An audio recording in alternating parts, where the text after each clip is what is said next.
they take over the land, and with the help of other so-called nations, especially America and England, them start to move the people them who they did there off of the land. And because them have might and power to back them, them become the sole and source, the sole people them who the land is designated to by some other invaders who call themselves England. We're there with you next Wednesday. We go until 2 a.m. Hope you can stay with big artists in Ivory Coast. Big. Far and wide, and that's good. Long time you don't hear a youth rise up like that. You know, the days them have the youth them, it give you Patrice Lumumba, Jomo Kenyatta, Kwame Nkrumah. You know, all of these people rise up from them time there and make them mark. But this youth, at this time, is a phenomenon. Because most of the youth them right now, them not interested in changing things. Them want to stay in the rut and stay as though them come sittings instead of tangle the wheel. Flip-flopping is not something that we should give credence to. And it's whole heap of youth, even in Jamaica, them last, man. Glad to see a youth come wake it up, yes. The Arabs don't want to help the Palestinians cross the border. I don't know why, and them so are going. The Israeli them start a next war with the Iranian them. Yeah, them start a next war, them kill off some of the big man them down there. And I beg Donald Trump for drop the big, how much 1,000-pound ton bomb, which part them supposed to have build the weapon of mass destruction. Hey, you remember where them do with Saddam, say they have weapons of mass destruction, and them invade Iraq. Whole heap of people, thousands of people dead, including American. Only if you realize the man never have no weapons of mass destruction. I wonder if it's the same thing I go reach them. Because the Israeli them are beg Donald Trump for coming out of the war, which he mean they are ready. So we're going to see what happens, you know. Because, may I tell you, the Iranians, them, it's not like the Iranians how much years ago when they did a fight Iraq. Yes, it's not the same Iranian, you know. So, if you watch what them are do, because we don't want it spread over here, so, you know. Yeah, if you don't mind sharp, it spread over here, so too. Things that are way for spreading, especially when it's a bad thing. Yeah. So you want to know, Debbie the Fire. We're going to play Debbie the Fire. Here we go. Little one, because so long it takes for fade out, like Rocksteady. Because the dance are really gone away there, yeah. Every other week, we hear of an artist will leave it. Terrible thing. All right. Windrush. I could see where I'm going there, so I could play what is tune and see where I'm going there. Because so much mischief. It hurt, yeah. Just so bad. Enough things surround him. Enough things. So you know, supposed to have an interview here, but well, 2 interviews we have still, but one supposed to come now, but it's not there. So we'll just continue the journey. This, we'll tell you about an artist who passed away. We never tell him name a while ago, but Leroy Gibbons, for those of you who don't hear, Leroy Gibbons passed away. Yes. That's a serious thing. Every other week, we hear of an artist who gone left way. You know, Leroy Gibbons, the last time I seen him perform was for Rebel Salute. And he was on Rebel Salute the year before too. And I think he was on it the year before too. Yes, because he always get a good response on the stage. Well, dapper. Yes, dapper, well dapper on stage. Who I yell up him family and him friends all over the world who know say him fuse reggae and dancehall and him is a cover man. When I say cover man, I mean say him take a whole heap of foreign tune and do them on 2 cards with him. Jamaican artists is the only artist who do them something like that. We take foreign tune where a whole heap of this and a whole heap of that music in there. And them sing it on a 2 card with him. Yes. And Mr. Gibbons was one of them who, anytime you hear him, man, most of the tune them when him sing, a cover version, most of the tune them. And it's really amazing to know, say, Jamaican people can do that. Any tune where you get Jamaican to sing, which, whether it's a serious soul song, a disco song, any song where you get Jamaican to sing, and give them 2 cards. They just show it by the 2 cards, say, yeah, look here. And they must sing, you know who good with that too? Oh gosh, I still get his name, but Jamaican artists do that. Foreigners can't do it. Because they don't know how to twist them voice. They don't know how to twist them voice. Yes, Sanchez. I don't see my Bible name. Sanchez. Sanchez have the art of twisting foreign tune, man, and make it sound like a female. Yeah, and this bridging here, me I tell you, him not easy. Like all that tune, you know, that tune, yeah, when him sing that tune, yeah, I would one go to feel a film tune. How the tune come up? Hey, where you deal with? Tune? Okay, here goes. Listen to this tune, yeah. What people feel? If you're not old like me, you're not going to know it's a whole tune.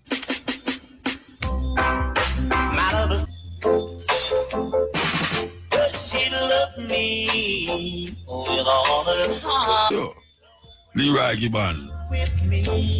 Yes, that is him live. King Jammy, yes. King Jammy is a big producer for this Virginia, yeah? Because that's easy. That Virginia, trust me, man. Him can take all the tunes them where you hear me play already. Him can do all of them back on the rhythm, yeah. Yeah, man, that's him still. Whoa, Cupid, I don't want to bother you, but I'm here.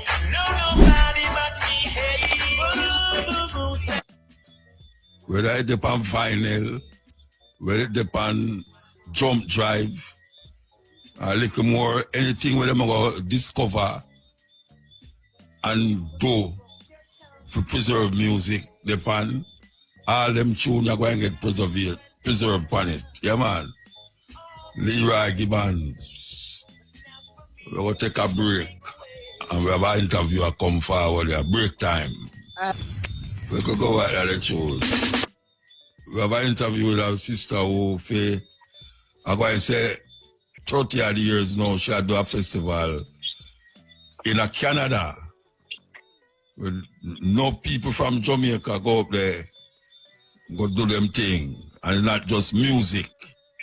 It involves a whole heap of things. So we're going to make you tell you about it. Why yell up? Yell up. I catch you though, I catch you. Muta. Hey, them a call you don't answer your phone, you know. You go forget to lift, you know. No, I'm answer the phone, man. When you answer today? Today, yes.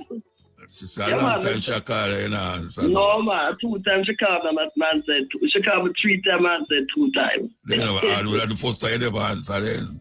The first time, answer the second and third time. Anyway, I'm here now. Yeah, man. Give thanks, man. All right. So, we could ask you now, how much years you had this thing, yeah? Or tell me. All right. So here's the thing.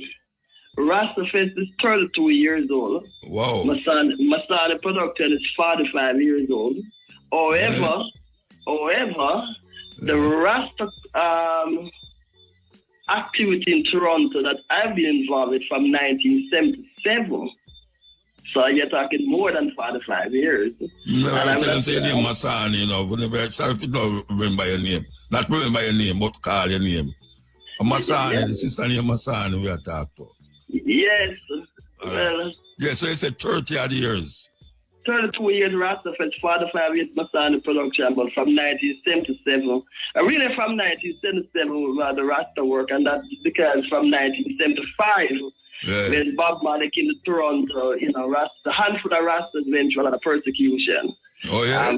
From 75, when Bob Marley come to Toronto, 3 days after the Bob Marley concert, for 1 full week, the media, the police, immigration, laws officials attacked on the Rasta community in Toronto. Why? Well, I mean, remember back in 85, you know, I mean, what they did, they imported a lot of negative things from New York. The ones that remember what was happening in New York back in 1985 with the Rasta community and some dreadlocks people had committed some crime. They said Rasta time bomb, Rasta they explode, Rasta terrorists. We were the terrorists back then in 85, you know. When they matter about and so forth. They matter about terrorists. Now, so all that this kind of have an impact on the handful of Rasta in Toronto after Bob Marley visit. So from 85 and coming up, no, we matter 85, 75. We matter 75. No, man, 1975, we are talking about, not 85. Yeah. Well, come there in the early 90s, come to show me and my band, come to a couple show many times still, but that time in the 90s, early 90s. The 90s when things cool down. Yeah. But it's hot them time in the 70s, man. What? 75, 76, 77, 78, coming up 79, Rasta in Toronto, Rasta in New York. I'm sure things are happening in Jamaica, but New York and Toronto very much intertwined, you know. Yeah, because Jamaican vibes. Yeah, because not one to realize it, but you know, Toronto has the 3rd largest Jamaican population in the world. You know. Outside of Jamaica, I think New York is 2nd and England is 1st. But Toronto, we have the 3rd largest Jamaican population in the world. So whatever happened, what's happening in New York, what's happening in Toronto on a smaller scale, and ones that run from New York come to Toronto do things, and people that leave from Toronto go to New York. So Toronto and New York are intertwined. Maybe I want to make Trump want to colonize, you know. The 51st state. Just take away the border, you'll never become a 51st state, so you know. People say a false line. People don't sit down there and just draw a straight line. You know, America is running across the border now. Well, by the 51st state. I don't they never run left America. Of course. Yeah. Me about that. All right, tell me about the festival now. Cause I think at one time you come up the feet already, or 2 times. Yes, you did. You came in 2006. Oh, yeah? 2006. No, 2007. And I tell you why. 2006 was Tony Rebel. Tony Rebel came 3 times already, you know. 2000. Tony Rebel come 2 times in 2006. August 2006, September 2006. And then you came 2007. Okay. Right? Okay. Yeah, York University. And then through the years, so many artists, too many to call. I mean, Mighty Diamond. Yeah, I know that. I know. So many. Enough. All right, so what happen this year now? This year now, what is it now? It's a 5-day celebration. So it's a revisit of the 82 conference, 83 conference, 84 conference, and then the Rastafest itself. So in 1982 was the first international Rasta conference. In 1983, the second international conference was held in Jamaica. In 1984, we have Voice of Thunder with Bongo Water Ras Island, Ras Ienton in 84 at York University. So what we're doing, we're revisiting those early gathering of Rastas, and enough one talk about RITA conference and forget that before the RIT in 82 was in 82 in Toronto. So we have the conference August 13 and 14 at York University, and then the festival is August 15, 16, and 17. So it's 5 days. And why we do the conference and the festival? Because enough one come a Rasta Fest enjoy it as a concert. However, they don't know about the Rasta. So we have make sure they have the educational component. Yeah, not just at a reggae festival. Yeah, and I'm trying to get away from it being a reggae fest. We have good shows, I must say. We have good concerts. Yeah. Last year was Leroy Sibbles and all that. And we have a good concert, but I'm trying to move away from it being a reggae concert. When you hear Rasta Fest, I mean, you come experience Rasta culture. Yeah. Rasta, yeah. Yeah, you want to learn more the liberty, the culture, the history. Mm-hmm. So the first 2 days, educate them through, information on the conference at York University, and it's been hosted by Sterlac. And why I mentioned Sterlac now, Sterlac is the Center for Latin American and Caribbean Studies. Okay. It's a research center at the university. And then the 3 days now at Little Jamaica. Now, Little Jamaica is very important because here's what's happening now. They gentrified in the 70s, Jamaicans used to have an area called Eglinton. Now it's being gentrified. You know what I mean? If a knock down building, build up condo, bringing subways, black people again move out. Like Harlem. Like Harlem and Bronx.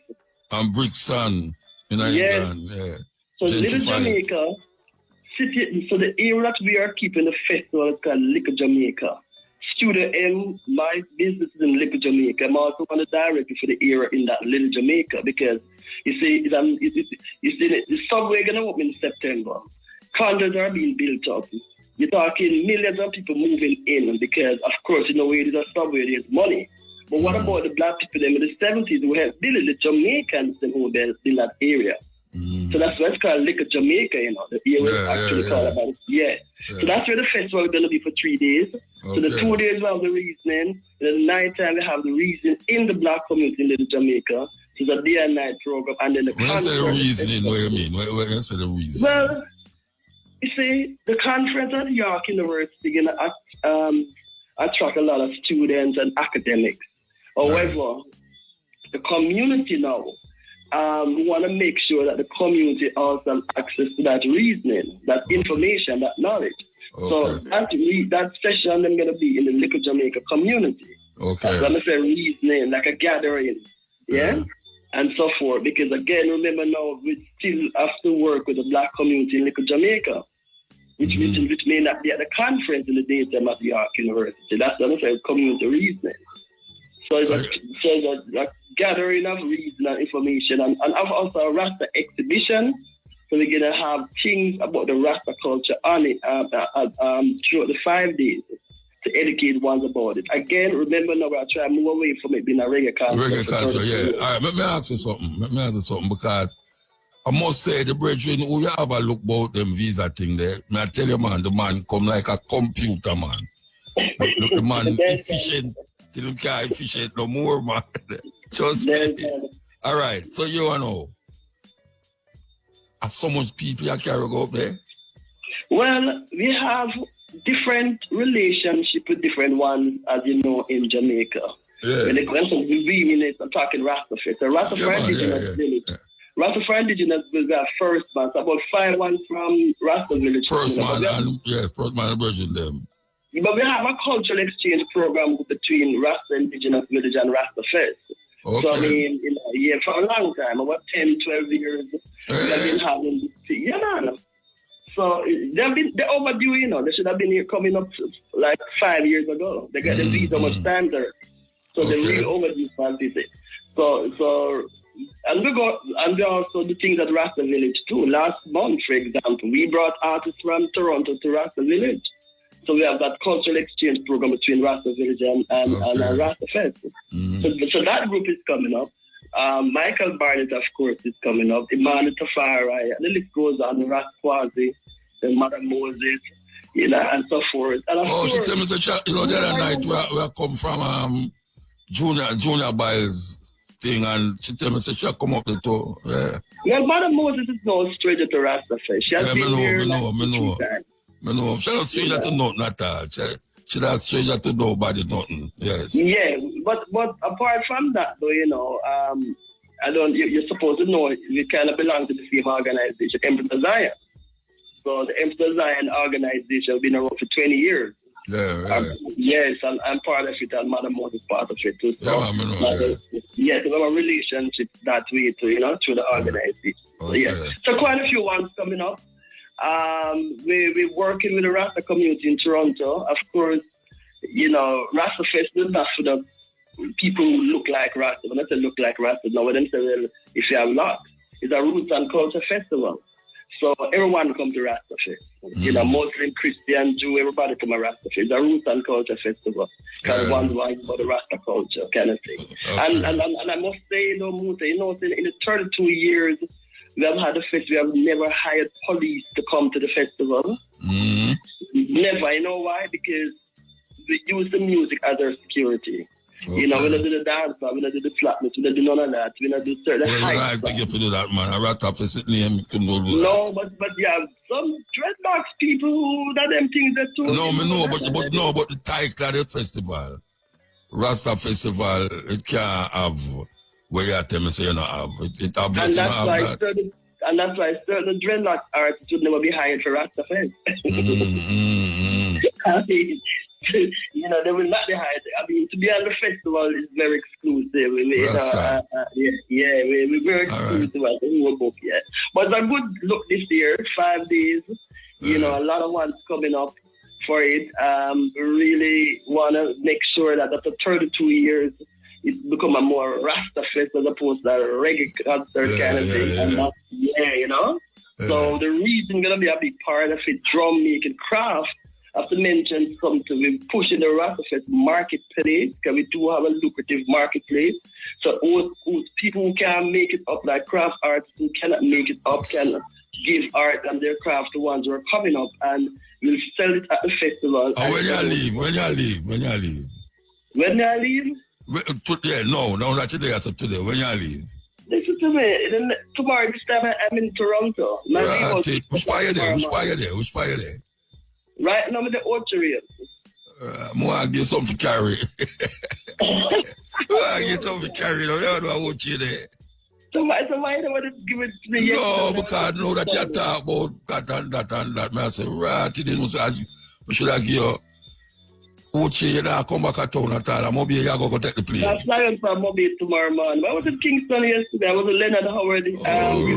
So you're not come back before that? Then? This is my second trip for the day. To be honest with you, for the year. To be honest with you, I really tend not to leave Toronto close to the festival. All right, you know. Tell me who I go when you reach up. Tell me who I come. Me give them something to carry for me. But everyone I come at the same time, you come. Yeah, they know that. Me I say, yeah. Me one can't carry, me I carry. Well, reach out to First Man. First Man. I want 5-1 some Rasta Village come to Rastakura. Michael Barnett. Right. Madam Moses. Yeah, maybe Madam Moses. Because she didn't near me. Talking about that, as you mentioned, Carol, what about the book? I'm not launch a book at Rastafest at Toronto. That puts it out there, you know. We need the book. We have to talk to the publisher for that, but me talk about my something. When me, so the book is not your something. Well, I'm my something, but I don't me publish it. So what? So we have to talk to the publisher. You see, them have a thing I go on with a book there because them can't get it print. If somebody up there order it, them can print it in Canada same time and them get it. Okay, so print on demand. Yeah, if somebody up there would have to go tell Ian Randall publish it.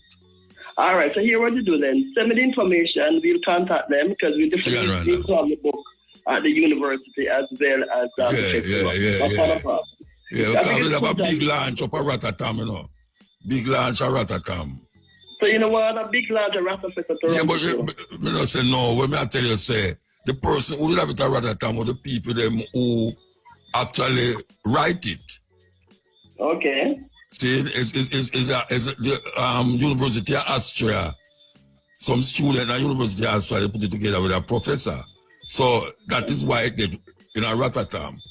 I now get it in a London. We do a big launch in a London because the man who did it up in London talk to Randall and them get it up the film on the spot. And so if somebody want it up there, they would have to go talk to Randall and Randall know if to get it print up there same time. There's not a problem. I'm also attached to the university. So y'all can... All right, we're not going to tell you the information. We have to move now, though. We're going to tell you the information, all right? Yes. So we talk before them time there? Yes, we'll talk before August. All right, give thanks. Give thanks. Yeah, my son, man, hard-working daughter. It's the energy of... And that is where we did find out with Ian Randall, the publisher there, when him say, I tell him, say, I go to England, and the African who say, him have, well, not him have it, but him work with 5 bookstore up there. And me I say, me not carry no book, but pay the bridge, them woolly pa book there. Him say him want some books, so me give him the address to Ian Randall. And when we reach up there, him say him get the book there, me say, oh, you get the book. Him say, you know, the amount that you want, you get it up there. When we go to the man, say about 200 of the book them, you know, me I say, then there's so much book. You take one, by the time we reach the 4th bookstore, you know, him say him not sell no more. Because him not gonna have none for the 5th bookstore. And by the time we reach the 5th bookstore, that is it. None of them no left. I tell you, say, this modern day technology thing, it not stop you so man, because the book them actually reach up there before me. Yeah, the book them actually up there. When we go to the first bookstore, I see the book them in the store there, about 200 of them in order from Ian Randall down here. And down here I'm doing it, you know. Ian Randall just call, so by my call up there. And just get it done. Well, I see him here with Austria too. Them print it up there, any country where you're there. And you want your book them. Same way with America. You just, the publisher just go so bam bam, and them just, the book them, and you just, when you're up there, the book them reach before you. And they said there, science and technology, not easy. Okay, so we're done with that now. Here we go. Came to Egypt, otherwise called the Hyksos, in 1675 BC. The Africans there were already in the 13th dynasty period. They had built every pyramid you saw there before. They had done the S-turn in the Nile. They built every one of the major temples that had already been built, including the Grand Lodge of Luxor. The first European to come there did not arrive until the Greeks arrived with Alexander II, the son of Philip of Macedonia. Look, I'm a college graduate. I never heard all this stuff. Because they didn't intend to teach you that. They can't tell you that you're inferior and teach you that you taught Egypt Europe. The first Europeans to be civilized by the Africans were the Greeks. When you heard of Homer, the first European to have written anything, you couldn't miss that. They said that Homer wrote the Iliad and the Odyssey. And that was not until 833 BC. The Africans had already in 255,000 at the Tassili Mountain. They had the Sibyllian period, first, second, and third, the pre-dynastic period, all the way up. The Africans had produced men like this, Imhotep, the multi-genius that designed the step pyramid of Saqqara, the first man to be a physician that even Hippocrates, the so-called father of medicine, is giving him credit and calling him the god of medicine. The Greeks changed his name from Imhotep to Aesculapius. There he is. Break time right now where it's not lovely, it's not lovely.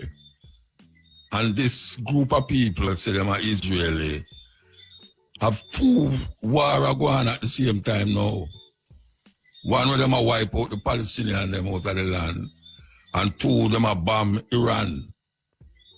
Now, I hear only passing at Jamaica.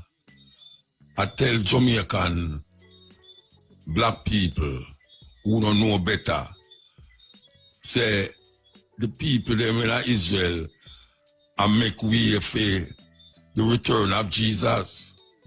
the Israel, the people them who call themselves Israeli, Netanyahu and him friend them, and make a way for Jesus' return. Because that is the place where Jesus is going to return. That is where the pastor them I tell the people them in a Jamaica. Now, if you know the history of those people, you'd have never said that. Because, especially when you go, watch a man, me and Tony, I go through the airport, man. Why you love Tony Rebel, you know? Me and Tony Rebel, I go through the airport. Everybody in the airport will say them are Israeli. You know which part them come from? Russia and Germany. Just like how most of the white people, them will start out a kill off the Native American, them on Turkey Island. Irish people a runway from whatsoever that take place in England and all these places and come and go in England. Start going to Turkey Island there and kill off the Native American them and push them on some dry place and them call it Indian Reservation. Now for those of you who read the Bible, no, say Israel in the Bible is a man named Israel. It's a man named Israel. And his name was Jacob, according to the Bible. Before that, he was called Jacob. And Jacob had 12 sons and 1 daughter. And Israel, who was called Jacob, traveling, and the angel of the Lord come to Jacob. And he fought with the angel. This is what going on now in the Bible. He have a fight with the angel. And when him done fight with the angel, guess what? Him win the fight. The Bible says him fight with the Lord, you know. Him fight with the Lord, that the Bible say, at least the one when me read, say, him fight with the Lord and him overcome. And him will get a blessing now, so him name Jacob, and the Lord say, from that day on, you have fought and overcome, so you shall be called Israel. Israel is a man. Israel had 12 sons and 1 daughter. And out of those 12 sons come the 12 tribes of Israel. The 12, them never give the woman no stand in the night. Never give the woman no stand. She named Dinah, according to the Bible. So she have 12 sons. It's not she. I mean, Israel have 12 sons. A different woman have them for two. Anyway, Israel start out as a man, and we kind of have 12 sons, and the 12 sons them disperse all over that part of the world. Him now become at Israel, the tribe of Israel is the sons of Israel. The sons of Israel is the tribe of Israel. The son, Jacob, son Israel. Israel have 12 sons, and out of that dynasty of sons come the Israelites, meaning say it's the sons of Israel, the man Jacob. Now, as it go down, it starts to become now a place. It become a place, the land of Israel. You see, when the Bible talk about the land for everything and honey, it was the land of the Canaanites. God, according to the Bible, God sent the people them to take over the land, kill all the people them when they take them land. That is the promised land, according to where them I say. The promised land is the land of the Canaanites, the land for everything milk and honey. So they move out the land, the people them off of the land of Canaan, and take over the land and say, God give them the land there. Follow the story, you know, because if you don't believe me, go ask your pastor what I talk about, or go into the Bible for yourself and read it. So this man, when named Israel, become the representative of a nation of people called the Israelites. The Israelites. Not Israeli, the Israelites. The people them who was supposed to have been the Israelites is not the same people them were in Israel now. Non-apologetically we have said that. Them is not them. These people is people who did live in a Russia and Germany, and after the World War, them start to make place to move, because I remember the Russian them, and millions of Russians dead in the Second World War, you know. Millions. I mean, millions, when I say millions, not talk about like maybe 15 million, 20 million Russian dead. And the German them. So them also move and wanted to move out of that area. And England, they make us deal with them and say, all right, a little piece of land down at that place, down the soil, you know, where them call it Palestine. You know what we will do? We will give a piece of land there for settle and build up yourself. In 1948, them get the land. But people that depend on the land, people that depend on the land when them go there, these people them call them the Palestinians. And with the help of other nations, like America and England and all these places, the people them who go there from Russia and Germany and these places start to take over the land. And this is how now them get the people them who come there from Russia, them get converted to Judaism. If converted, them get converted, just like how we get converted to Christianity.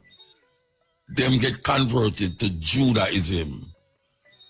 And them create a state for themselves. And start to now disregard the people them who did there, who never declare themselves as from the religion of the Judaism. And them use the part of the Bible them called the Torah. T-O-R-A-H, I think they spell it Torah. From Genesis to Malachi. From Genesis to Malachi is the where we call the Old Testament. Them call it the Torah. And that is the book where them use, because them not believe in a Jesus.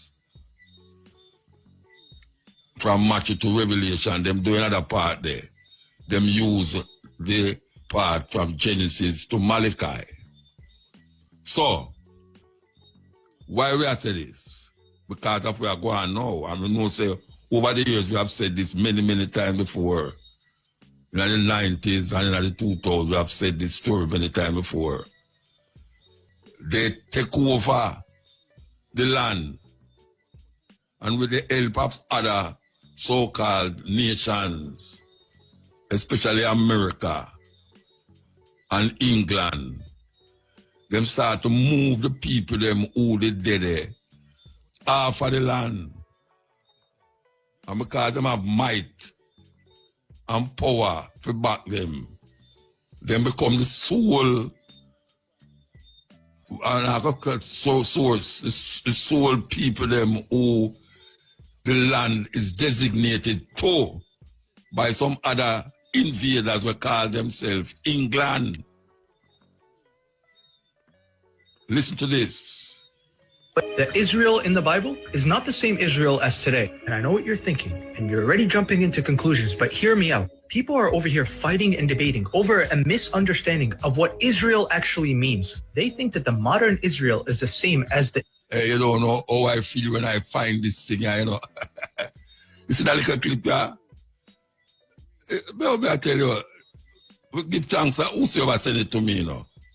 Somebody send it to me because them here say, I talk about this thing for a long time, you know.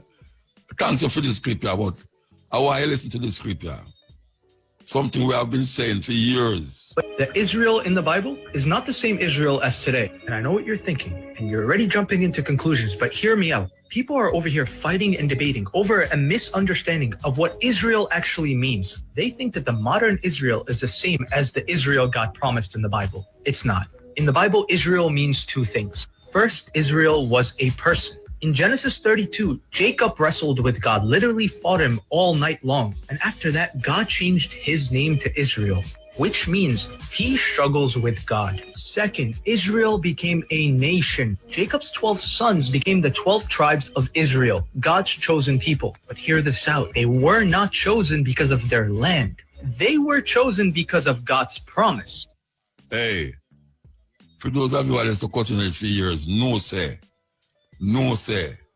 Cutting edge show the people them this for years. And the past, them are mislead the people them.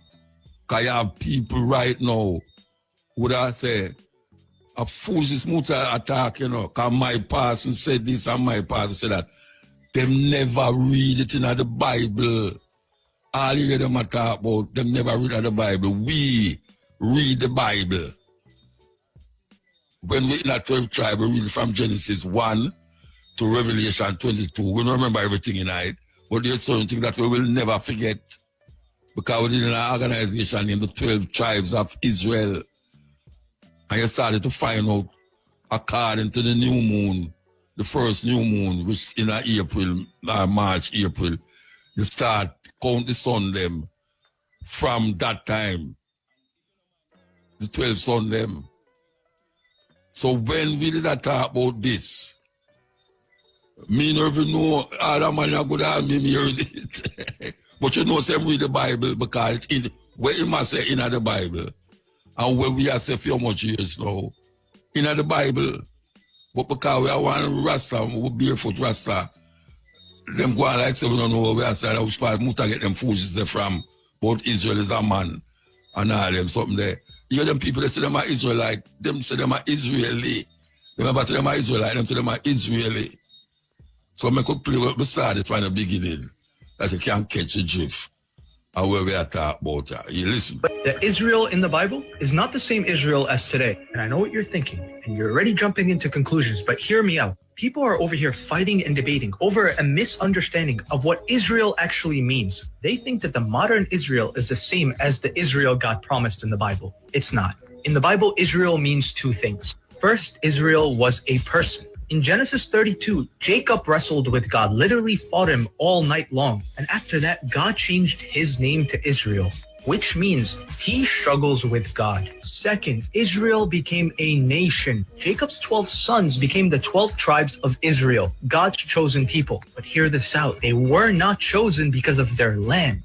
They were chosen because of God's promise. The nation of Israel existed under kings like David and Solomon. But guess what? They lost their land. They were exiled because they turned away from God.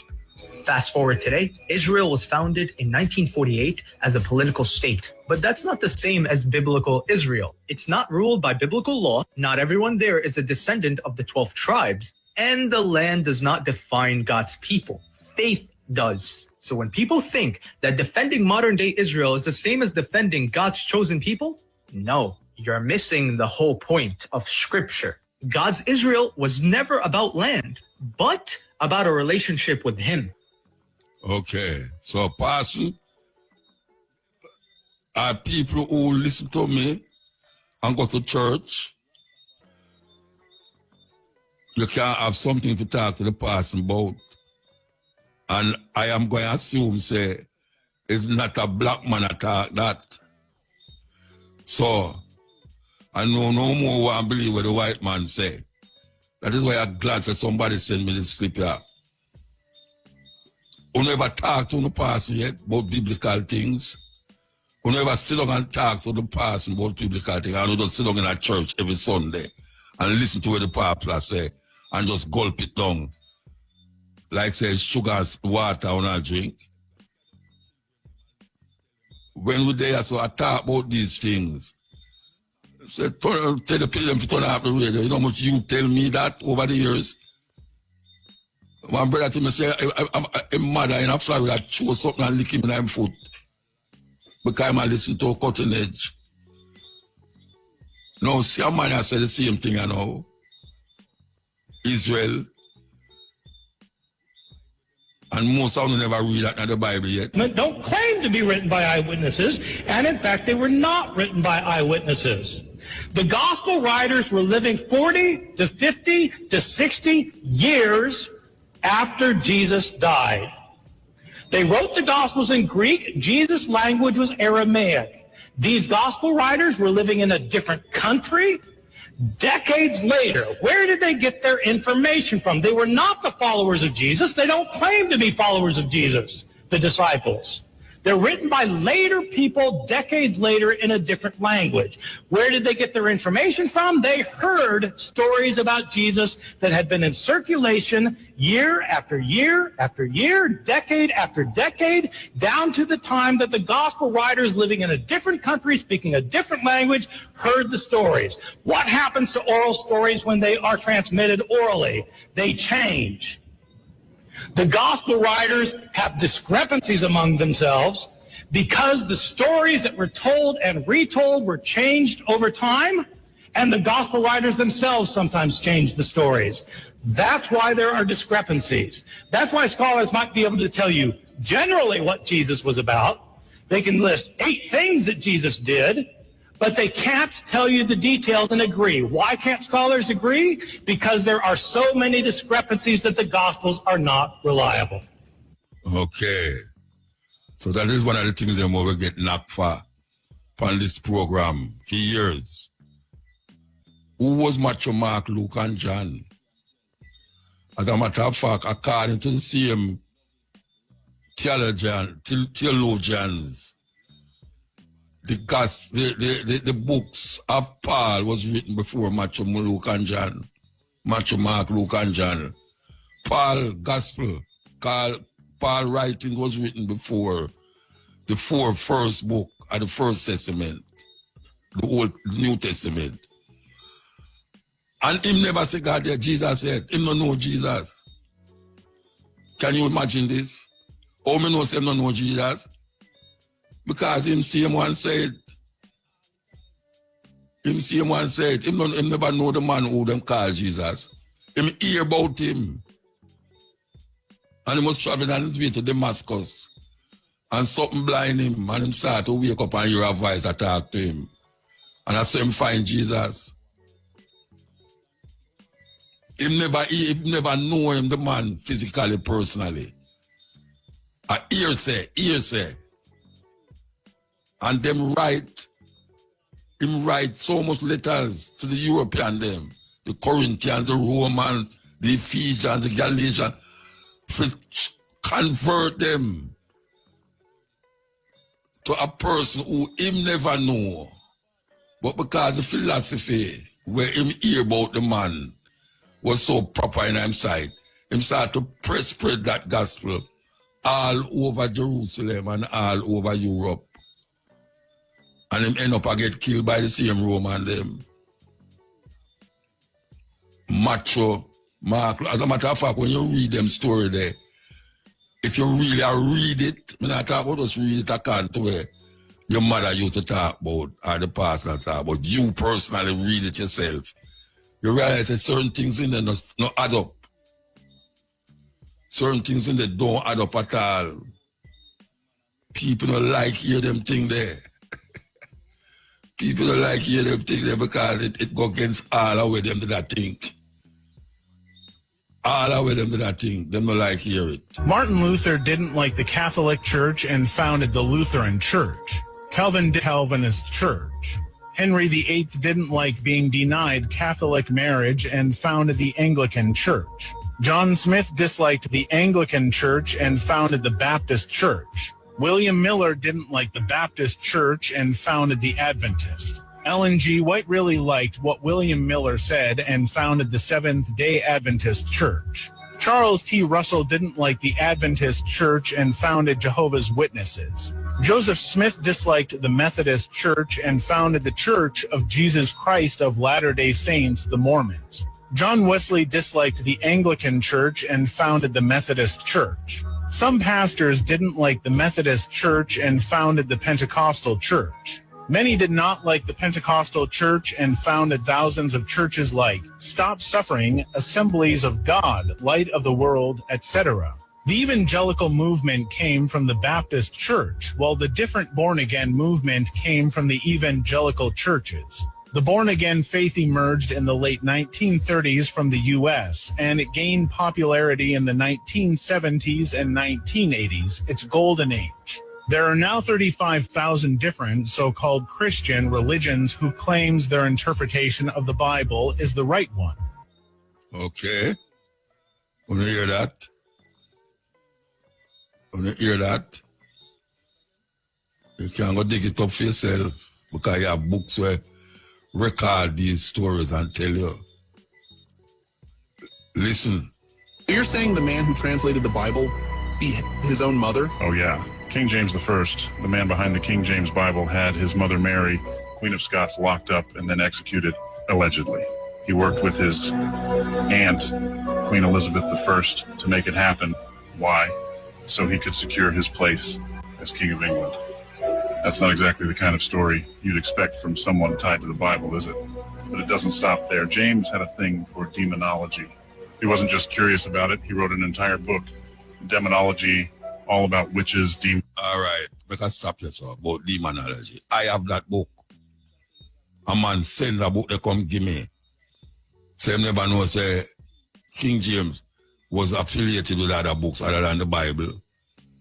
Well, I have the book.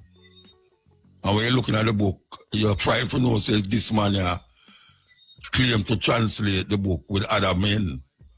Because them says 40 different scholars him got together to really translate the book from other books. So film version is a version. You know what version mean? It's a King James version. Like a film version, you know. King James authorized that version.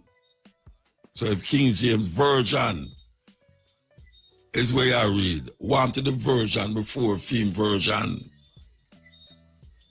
Because remember I said the first time it was written in Aramaic. Not Amharic, you know, not Amharic, like Ethiopian language. There are different languages that used to talk in Jerusalem. No, remember, say you never have no. I could come back with it. At 12 o'clock. Brothers and sisters, this is Chance. John. Where King James put out a film thinking in another book there. Film thinking.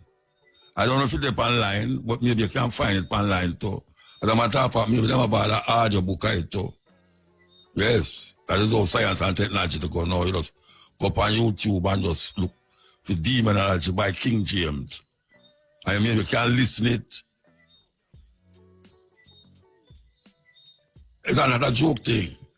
Because a whole heap of the things they're right in front of you know.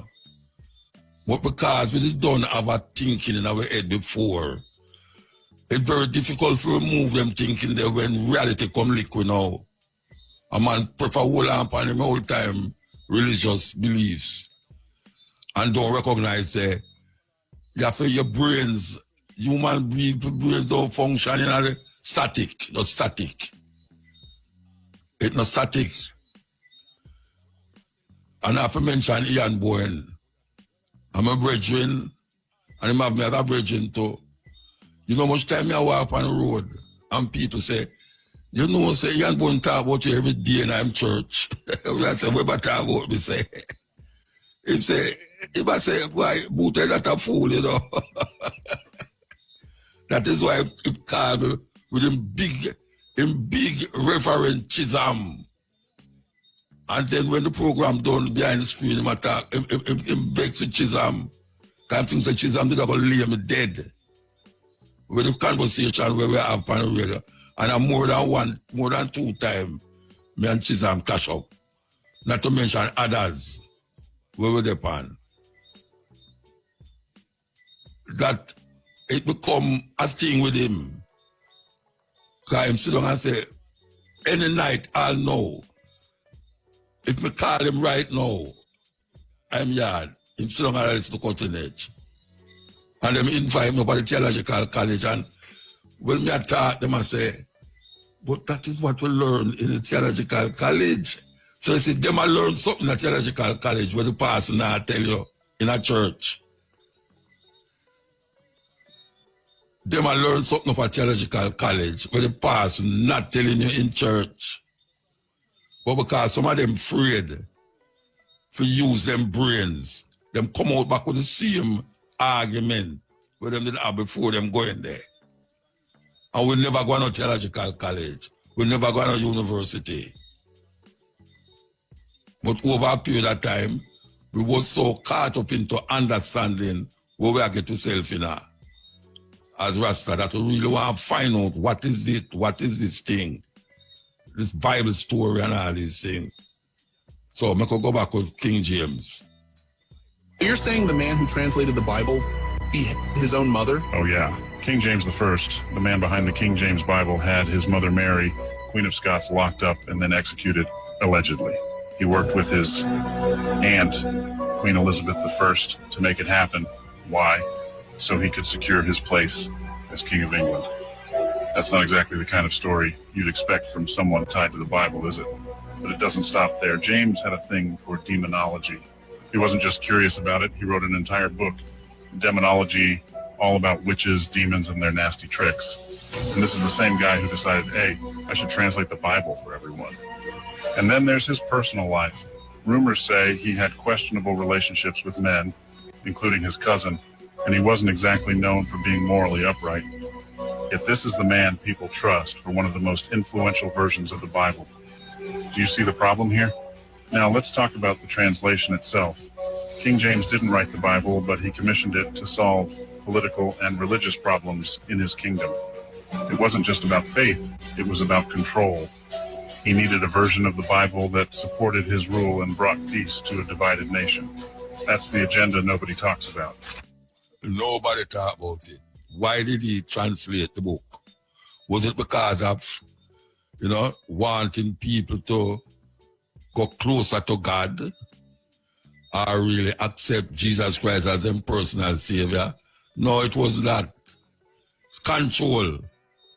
Control. And what better control you can say than the control it have over black people?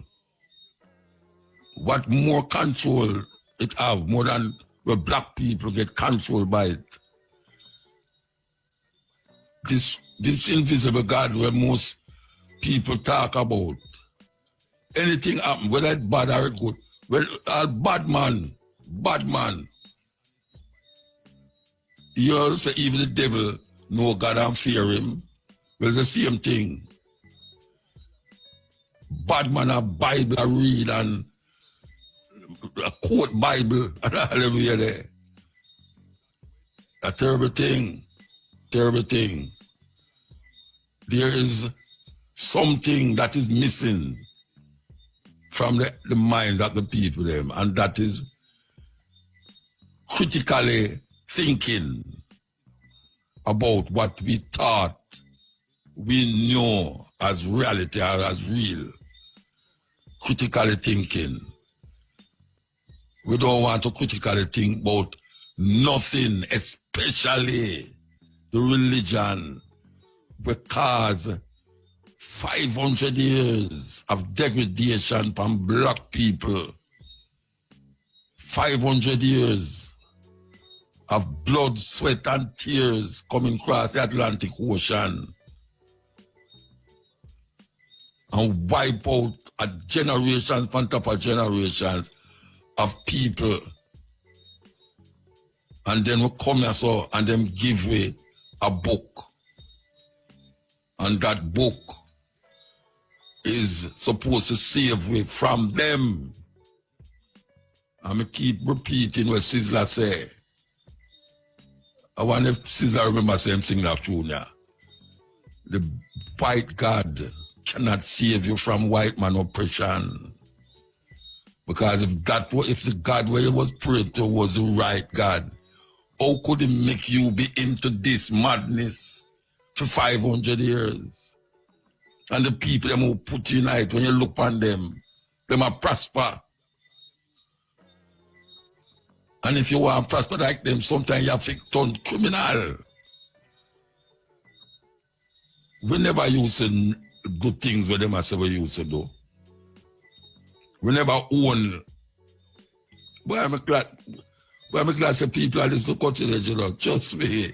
Because all the things that we do and bring out, we can put a different voice to it now and people know say. But somebody else that say it. Listen to this. I've never owned anyone. My neighbors, as far as I know, have never been owned by anyone. But the people who say we don't owe any reparations for the Civil War are ignoring something really huge. Or maybe they just don't know. Some people already got reparations. White people. White enslavers were paid for losing their human property. The actual people who were raped, tortured, whipped, and sold, and worse, were promised land to get a fresh start after the war, but they got nothing. When slavery was abolished, Congress paid nearly $1 million, which is 30 million in today's bucks, to white enslavers as compensation for losing their property in a war they lost.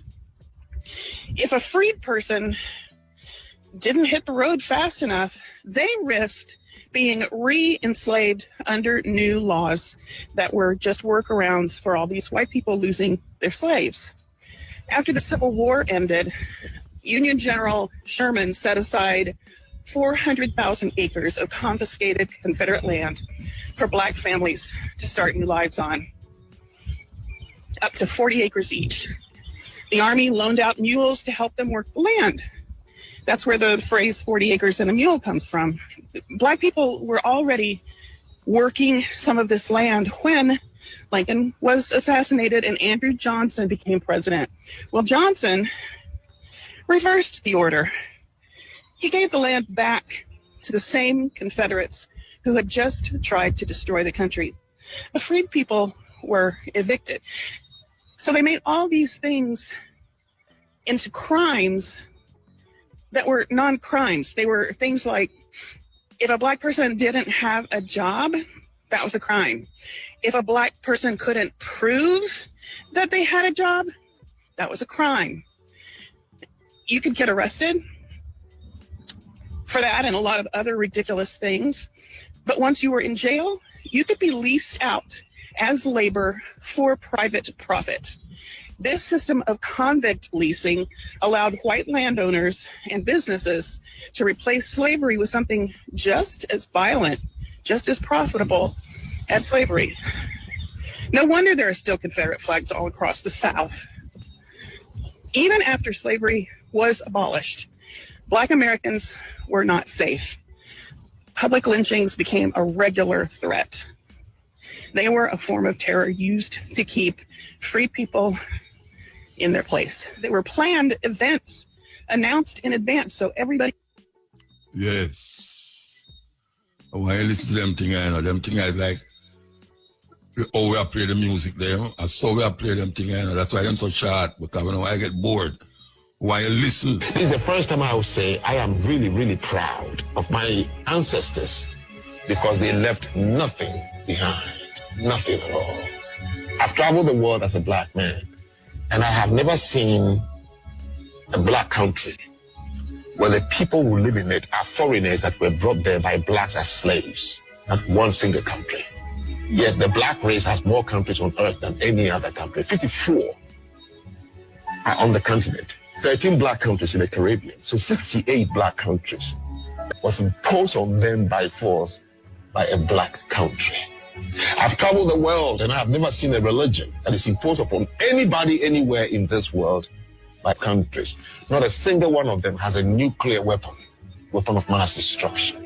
Black countries across the world, none of them is responsible for what we call the military complex, where we are manufacturing dirty bombs and sending things into the water to pollute people. I've traveled the world and I'm yet to see one product that was forced to be sold in another country by a black country. So it means the black race is the only race on earth that represents what the United Nations have been looking for the last 100 years, peace. Yes, we fought internal wars just like anybody, and that is all we did.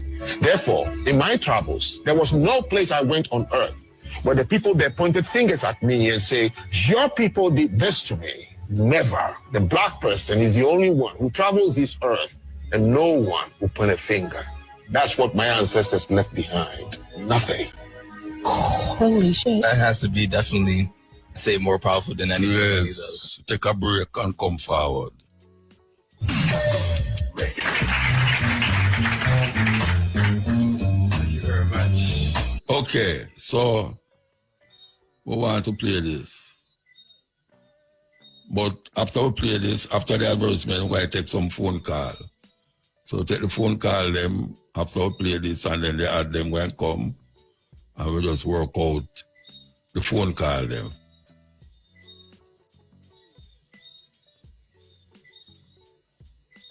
Ira FM really rocking, you know? Okay. Sorry about that. I could start it over. They don't teach you this in school, but let me put you up on it. Before slavery, black people weren't just running around in huts. Nah, Africa was home to some of the most powerful empires, richest rulers, and greatest intellectual centers the world has ever seen. Let's talk about the real Africa before slavery. Africa wasn't just one place. It was a continent full of advanced civilizations.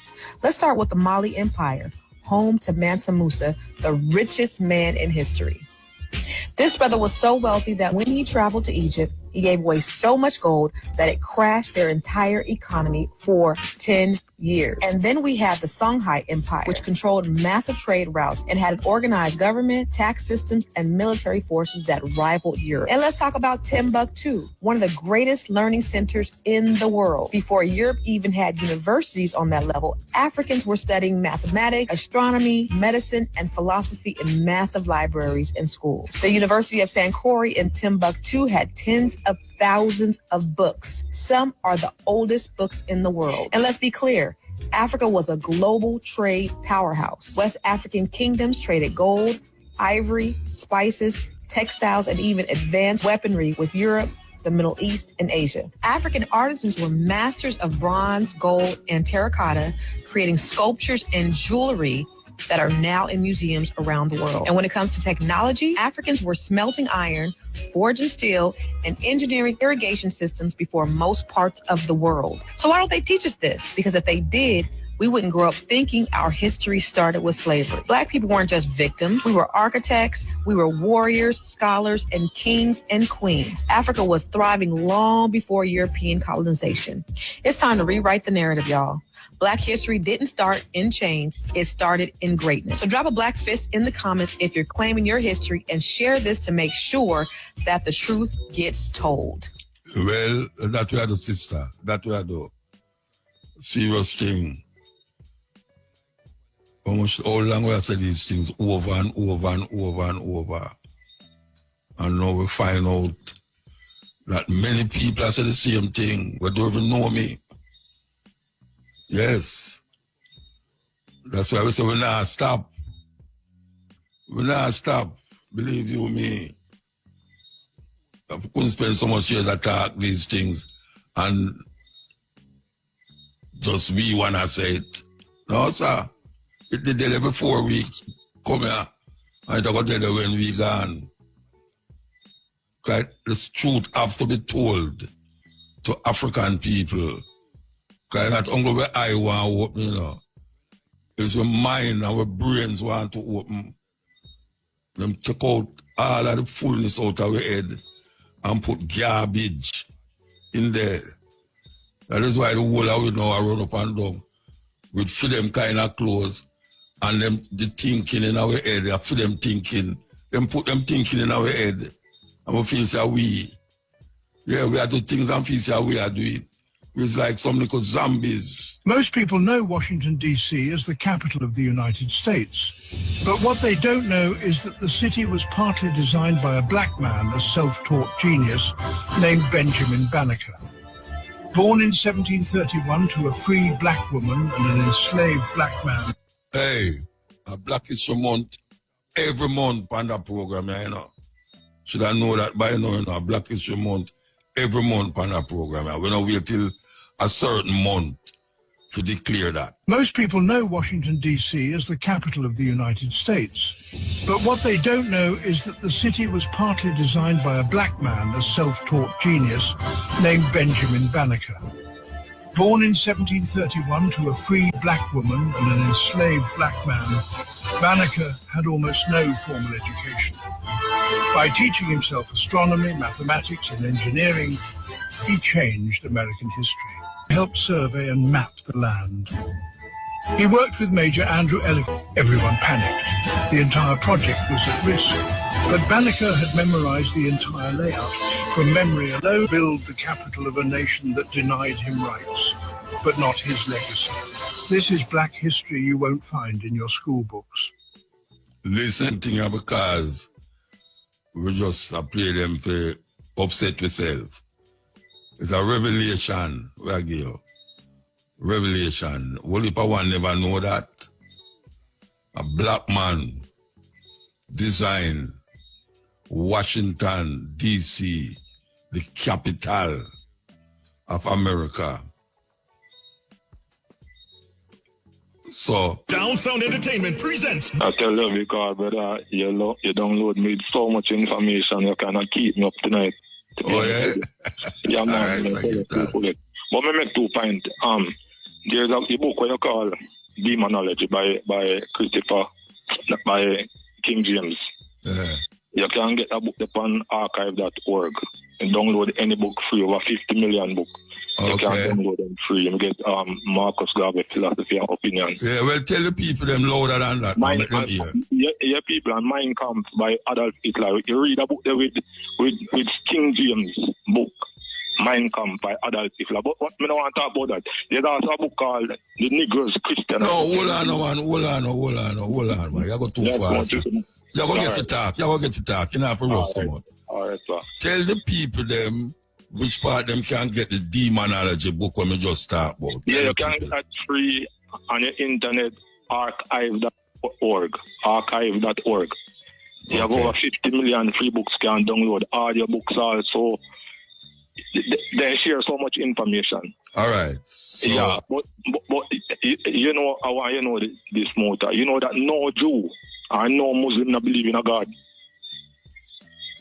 Well, them not say God, them say Allah. The Jew, them, right. Most of the Jews, them are atheists. No, the one them in Israel, most of them are atheists, you know. Yeah, not only that, because through their history, you know, remember, you know, God is a European country. God have a son, sit down on his right hand, you know. No Jew or Muslim believes that God have a son, you know. No, well, but yeah, listen, stupidity is now. Islam no believe say God have son neither. Yeah, for real. But them accept Jesus, but them believe in Jesus. Yeah, right. They understand who Jesus was. Yeah. According to their history.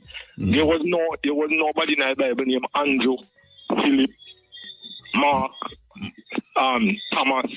Matthew, Mark, Luke, and John, man. Matthew, Mark, Luke. Yeah. But not only that, none of the disciples' names, them never have those names in the Bible. I'm going to show you something. Maybe get down to it back far. Because maybe somebody else want to talk. Look how stupid it is. In heaven, God, when they live comfortable, no problem, till Satan rise up against him. Satan deceive much. Angel 1/3. Then God cast him down after a war. Satan come in earth now in a garden of Eden. Adam and Eve, they live so nice and everything. According to them Bible, you know. Satan deceive Eve and Adam. God drive them out. You don't know what God do. God sent his son. One have nothing to do with the deception of angel nor Adam or Eve. He come dead for people. Yeah, and them still don't get saved. And Satan, who they give the problem, God, not, he make them kill his son, brother. And yet Satan, who the troublemaker, they not kill him. Still have him there. Sometimes I'm a lion, sometimes I'm a wolf in a sea club, sometimes a serpent. Brother, people that look for Satan and don't know who they look for. The Bible say God create evil, you know. Of course the Bible said that. In Isaiah 47 verse 15. See, boy, you know your Bible. You know your Bible, man. But listen, the wickedest thing now on the motor. God create evil. The wickedest thing at Genesis 1 verse 1. Yes. And people now understand this. So it make the light before the sun. No, me don't talk about that. There is no way in the Bible, in the scripture, in the Torah, say that God make heaven or earth or nothing. There is no way in a Genesis says God make or create nothing in the Torah. King James Version twisted to that. What if Genesis was saying anybody can download it from the internet or read it from the internet? It said in the beginning, Elohim made the heavens. Elohim never say God say, but at the same thing, no matter. Elohim is the plural word for gods. Yeah, I know, but when I say at the same thing, I don't think them are pluralize it. I know, but listen to me. Because I don't use the word God. Because I don't really use the word God. No, but let me bring up a point. So you see in Genesis 1 verse 26, here the gods they talk now. Come let us make man. Make man in our own image. All right. You see, after Adam and Eve, here the gods they talk. The man have sinned and become as one as us. Them knowing good and evil. All right. In Genesis 11, when they build the building figure heaven, here the gods they talk. Come let us go down to see the temple, the building that man is building. Yes. All right. There was another time when Israel. And then him run with and him say him go there and go find a wife. All right, brother, may I tell you. And Genesis 4 say, and the sons of God saw that the daughters of men were fear. All right. The sons of God, capital G-O-D, yeah. But not only that, there's a war between Israel and Judah, because they split up. So King Joseph and King Ahab, they got a war. So then send some prophet and say, look here, make you a prophet, if you go. So then send and the sons of the prophet come and then say, blah, blah, blah, blah, blah, blah. Then say, we don't want here. You don't have nobody else, so you can bring out. When I king say, yeah, man, me have a man here, but he never thought nothing which part we want here. But man, all right, bring him come at me, I say. So the man come out here, Micaiah or Micah. So he say, what you have to say about it? He say, boy, I don't go up in a car, God don't get it. The king say, you see it? Me tell you, say, now, go to the man say, all right, listen what me see now. Me see heaven gather together and God in the middle. With all the hosts around him. And God began to ask them, say, who we going to send to deceive this king here? God put the tongue in the man. So what I'm saying, you go back right to Genesis 1. You understand me? Yeah, read the Bible, Richard. Yeah, read the Bible. Elohim. People don't understand that. Yeah, read the Bible, man. So God put a lie. Spirit. In the spirit of lie from God going on the man. You understand? Yeah. In the council. At 2 times him do it too, you know. 2 times I can tell you, I must say I'm grand. When name, the first part, Abraham. Right. Half sister. Right. So tell him, say I know your sister. You understand? So now the best description of God in Daniel chapter 7. Verse 9, good on, when it said God sit down the key ancient of days with long white hair. Yeah. You understand me? And fire around him and angel around him and all these things. That are the description of the God of people worshiping. Yeah. And at the same time, then twist and tell us the God is the creator. But look at this. In the Bible, God commit more murder, more genocide. More wicked and tell people even them. After 300 years when he was out of Egypt, God rise up King Saul and say, remember what Amalek do? Man, you go kill out all of them people, you know. Yeah. Hey, brother, right now, me not see the reason why I should have done that. The Bible say God hates Saul. And then he call David and say, yo, young man after my own heart, more you fit do what me say. Yeah. And that's the God of black people take up now. So when you read the book that is called The Negroes Christianized, you can find a book online. I read it 17 pages. In the book, it said that even though the Negroes should own nothing on the face of the earth, there shall be giant heirs in heaven with God. God, yeah. So you know if you own nothing, black people if you own nothing. Me grow in one place in Dumfries or not Delphi, one big old ganja farm. Every what they say every 3 months shipment of ganja they go. Black people if you own a farm. Black people if you own more than a certain amount if they only with that. Oh, yeah, boss pan the man them so Rasta. Yo, oh, yeah, boss pan the man them. So you tell me part no, but we in the not private. See, one when they out of Westgate in a Montego Bay, them. Well, yeah, ball out part the man them a plan the ganja. Let me tell you what I sit to them. Yeah, police. Let me sit to because guess what? We under slave master rule and the slave master regime. We might not being controlled by them. So that's why you boss pan the man them. Black people want to go to heaven and at the same time they not own nothing on the face of the earth. All right, sir. All right, give thanks here, Bridget. Oh, you mean bless up yourself and bless up the people. So you archive.org, you can get any book you want. Yeah, man. All right. Yeah. Thanks. Oh, gosh, man. Yes, sir. Respect, I. Yes, sir, man. First time caller. Oh, what? Yeah, man. I call from overseas, you know. Which why you call overseas? Mary Maka, man. Mary Maka? That no Mary again, you know. No Mary boy. That's be a Maka over here. That me I tell you.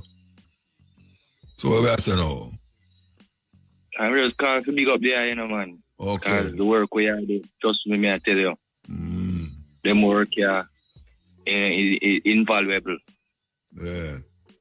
Because I pity a program like this, I feel, you know, come on at hours like this. Because youth need to learn some of them something away. Yeah, them might learn it, man. Yeah, they might learn it, man. Watch out. You saw me just start that program, yeah? Me did that one that people say, them should have put you on the day, man, but guess what? You know much youth all over the world when we travel go. When you see they are Jamaica and they are universities, you know. And so them used to listen to me.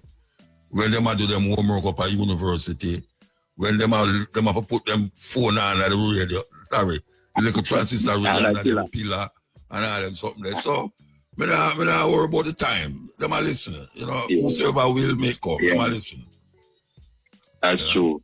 Yeah. Because I want to say, I just saw it going, one listen and the next one share, because even though we might use them, you know, a lot of the information where they are pass on, especially when it come on to Gavi and them great people. And then something they may teach them. Yeah. You know? And when we just start, you never have YouTube. Yeah. And now because I really YouTube make me can listen back certain things. Yeah, that may I say. So, one of the greatest interview when me catch from you was one with Dr. Ray again. Okay, yeah, but when they bring him down, that interview there is like that changed my life. My whole life changed. Yeah, man. You know, because you see, the fear when me used to have as a youth, I grew up and them Christendom vibration. And me I walk on and me I say something right about this. Oh, me feel so bad about God. When I say God love you, so me feel so bad, like me just afraid. Yeah, you're supposed to afraid. But me feel afraid. Everything me I do. You know? And me I say, no man. And when me start listening to certain things and me go around certain Rasta people in my family, I say, no man. Easy man, schism man. There's a trickster and a hole. To try a hole on the dump. And me still never believe because me I say no, so it could come like a Una try trick me. I don't know who trick me, who try trick me. If I'm more a family or for the system, yeah. You know. But me give thanks to the eye because the whole I get, I mean I listen to you, I me do my research as you always say, you know, don't take your word feed to your research. But that program there, that interview there with Dr. Ray again, really, yeah man, that program there. And the fact that him actually have talked about our great Marcus Garvey, you know, and how him always say, yo, you know, black people wanna do. Yeah, man. The white man, you know. Yeah. So I give thanks to that because yeah, man, a lot of things when I think that my youth them I learn it too, you know. Yeah. All right. And with the sorry to some of them things not going to the school then because they will more teach Christianity than have to teach them about Garvey. You know? Yeah. But give thanks to the eye, big up. Me that hold for a long time, but me call back again. No, man. Give thanks, Reggie. Okay. Respect. What you want and what you will, working for your dollar bill. But you know, last week Thursday, when we were speaking and thing, you know, later that night, I want to say condolences to the family of Carlton Brown, who was in my year at Kingston Technical. He passed away last Thursday or 10:30 in New York City hospital. He was sick. And Carlton Brown, his older brother, who was a year before me at Technical, Errol Brown, was engineer at Duke Reed Studio. Remember Errol Brown? Right. Well, his brother, who was in my year to a Technical day, Carlton. Yeah, he passed away. So throat cancer thing, you know. So making Kingston Technical people know about that. And then yesterday, Leroy Gibbons there. Leroy Gibbons. Yes, I tell you, Tuesday in Hanover, in a studio there, Western Jamaica, that say like his heart attack. And, you know, Gibbons was a good bridge in mine because in 1987, when I brought in Arrows International from East Kingston to come play in England, it was the only time in history that an entire sound ship, amplifier, and record box, the whole sound ship, and come here and play. And Leroy Gibbons was one of the persons with Arrows Sound at the time, along with Shaka Shamba. Carlton used to go Kingston Tech too. Arrows Bridge, he used to go Kingston Tech too. Yes, that is Philip. Yeah, Philip Linton. Philip Linton, Bill. Yeah, Bill. Yeah, man. You know, Kingston, just like Black Star, Danny Black Star used to go Kingston Technical. Same here as you and, in fact, you and Philip Linton and Donald Darling, Black Star from Uptown, Elizabeth. It's the same here at Kingston Technical. Same here. You know, and thing. Well, Leroy Gibbons, man, from Gregory Park, St. Catherine. I tell you, man. Yeah, man, brilliant performer. Oh, you mean, man? Over sound system on stage, man, dynamic, man, you know. And you remember a few years ago, him did get shot out by Port Henderson? No, I never remember about that. Yeah, man, he was jogging and thing. Yes, some shooting thing.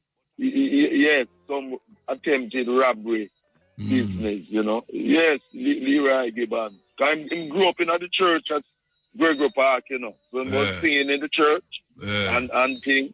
And, you know, Willie Williams, who sing Armageddon there, the Studio One classic. Great Willie Williams.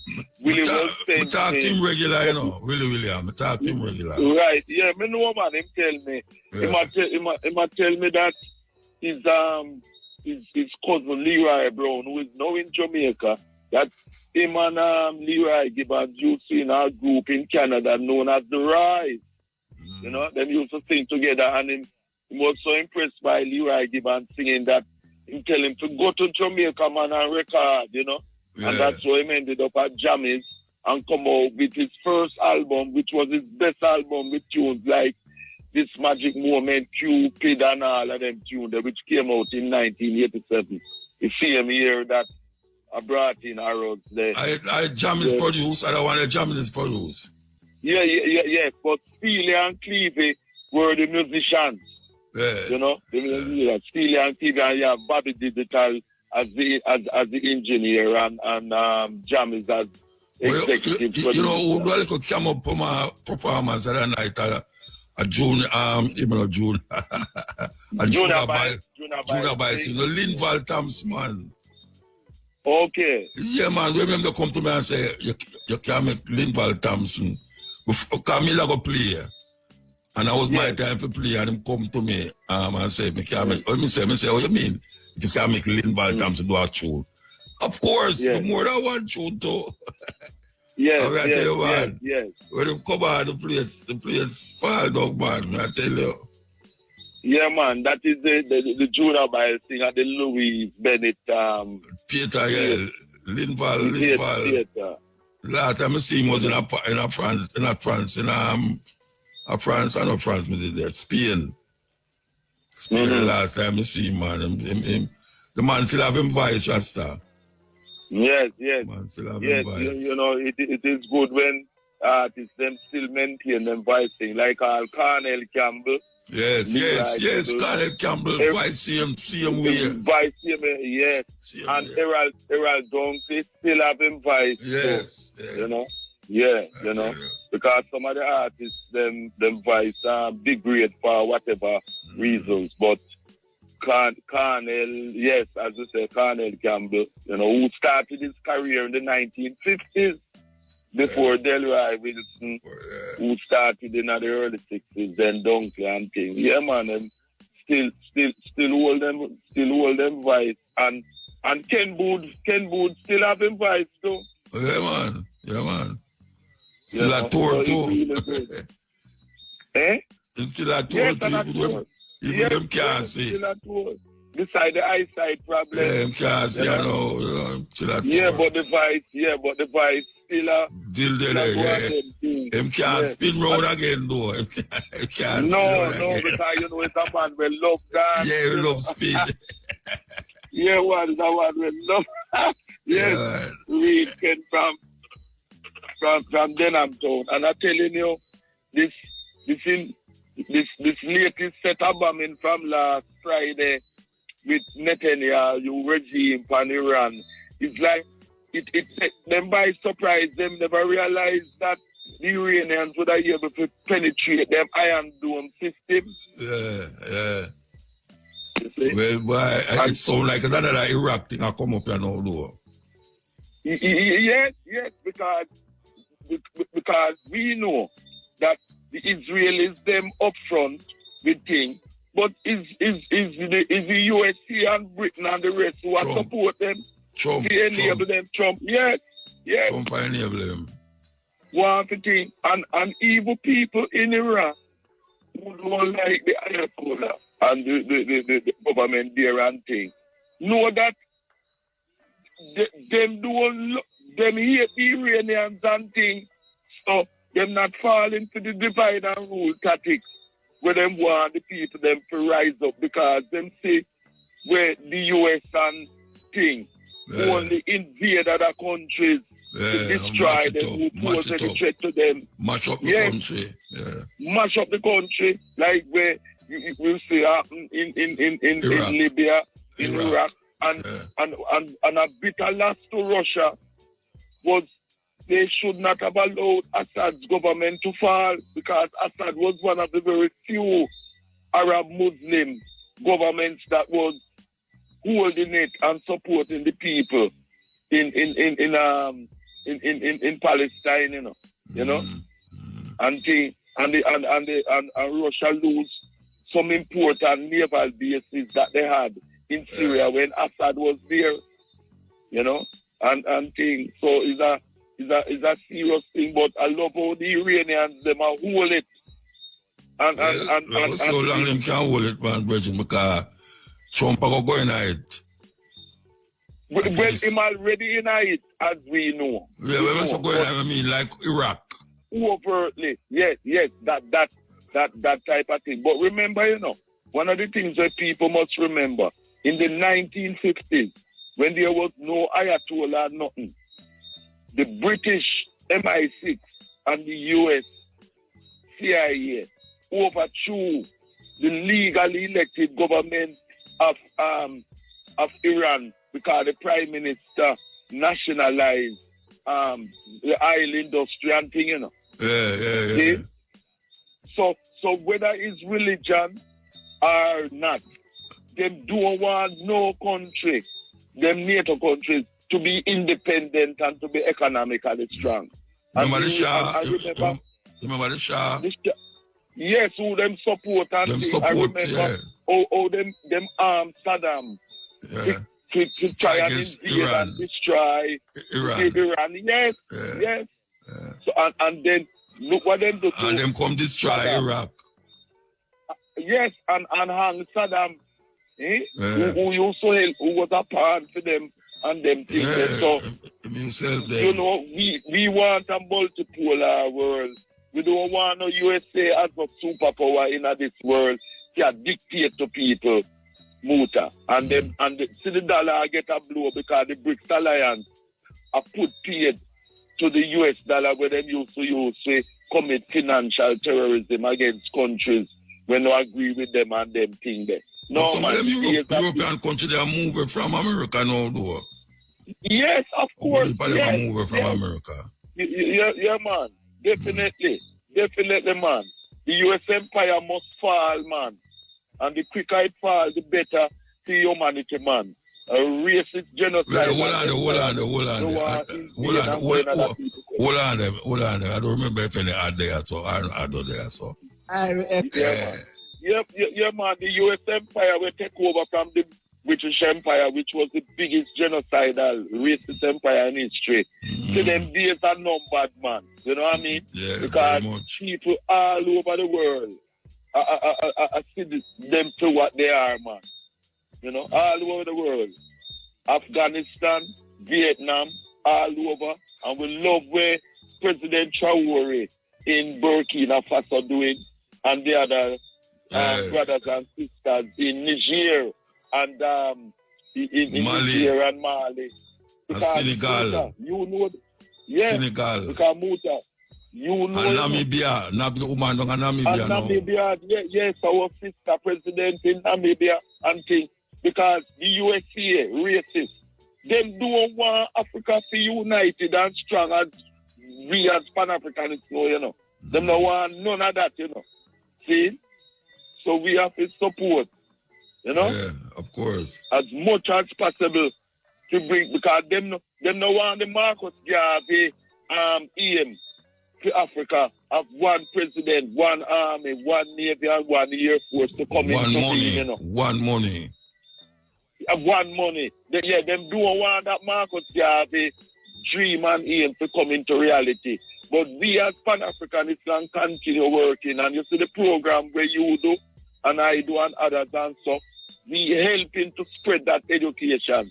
Because only we as African people can save ourselves. Because reparation, I listened earlier in the program, we don't get no reparations, and reparations due to us.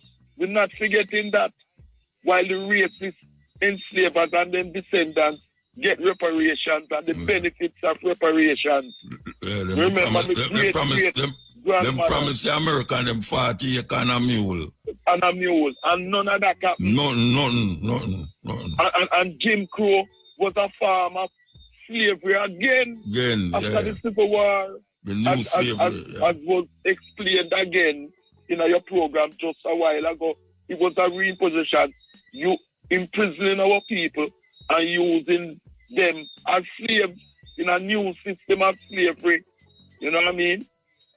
You know? So, no way in which we can do them thing there, you know? And the Notting Hill Gate Carnival supposed to come again. Which is the biggest. When? In August, towards the end of August. But already, some guy named Comfort, which is the English guy, where them put in charge the councils, then the two councils, Westminster and Kensington, to run it. I talk about him wants to get funding directly from the central government for it. When he himself should not be in charge because our people, it's our carnival, used to be in charge, and then bring off a coup where them have him as an English guy and run our Notting Hill Gate Carnival, you know, cultural imperialism and I make money off it. You know, we never go there. We never go perform it or go there, go watch it. Never. And so many people over the years go there, man. Never perform up there yet. Never go see it yet. When it's August, what time it run? It's bank holiday. It's towards the bank holiday, towards the end of August. Towards the end of August, early September, depending on how the calendar run in the year, you know. So it's the end of August to early December. And it's that every carnival, me play a sound system and then, you know, we play upon sounds and there, you know what I mean? The Sundays and the Mondays. Yeah, man. Biggest street thing, man. biggest street. Man, I see pictures right every year. Every year, pictures right. Every year, I see pictures right. Yes, man, for real. You know who used to attend it every year? Winston Blake, from Meriton. Meriton, yeah. Yes. Him always used to come. Always used to come and that type of thing, man. Yes, Muta. Yeah, man. So, yeah, man. So we as African people, it's only, as Marcus Garvey. Yeah.